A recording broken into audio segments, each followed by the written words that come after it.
on se souvient du film de Chaplin sur les temps modernes, eh bien, c'est exactement pour critiquer cette mécanisation du corps humain que justement on va essayer de développer, on va dire, des thérapies et des pratiques qui vont libérer des nœuds énergétiques, mais aussi des points nerveux, des crispations, des contractions. Souvent, ça touche des maladies chroniques, la lombalgie, les problèmes de posture, tout un tas de nouvelles pathologies dues à la fatigue nerveuse, aux conditions de travail, à l'urbanisation et au fait de la posture assise.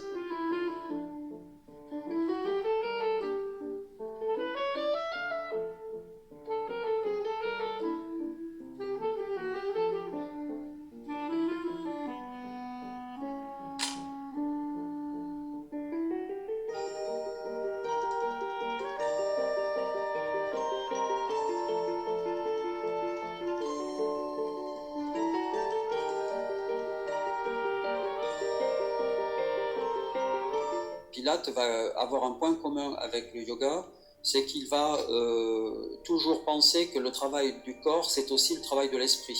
Chez Pilate, on est là dans un modèle holistique, une conception selon laquelle l'étirement est l'occasion d'une centration sur les sensations internes.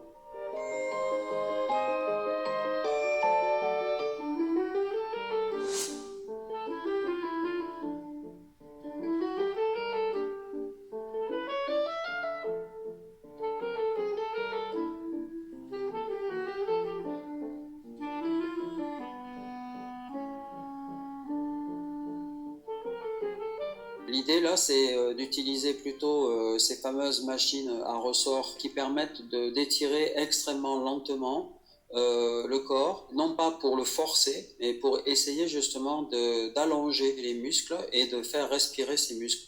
Il s'agit plutôt d'activer justement par la circulation du sang cette oxygénation de l'ensemble du corps.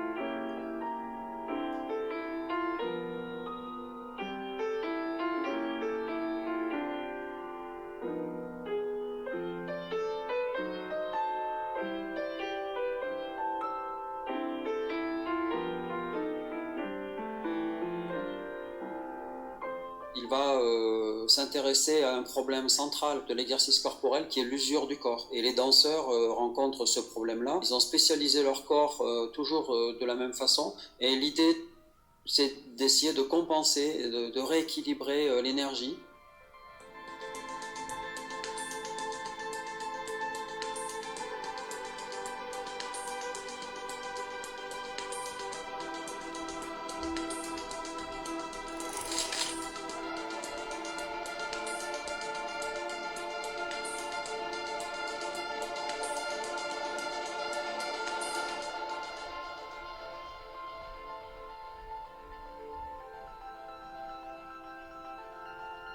Chacun veut gérer sa propre auto-santé sans forcément être dans une prescription, sans forcément être à la merci d'une salle et pouvoir gérer une progression par rapport à son corps. C'est un mode de connaissance de soi. On va faire des étirements, on va muscler tout ce qui est la colonne vertébrale, le ventre, et des choses finalement qu'on ne ferait pas habituellement puisque la majeure partie du temps, 70%, on est assis devant un écran et donc finalement on n'a pas l'occasion de pouvoir utiliser son corps.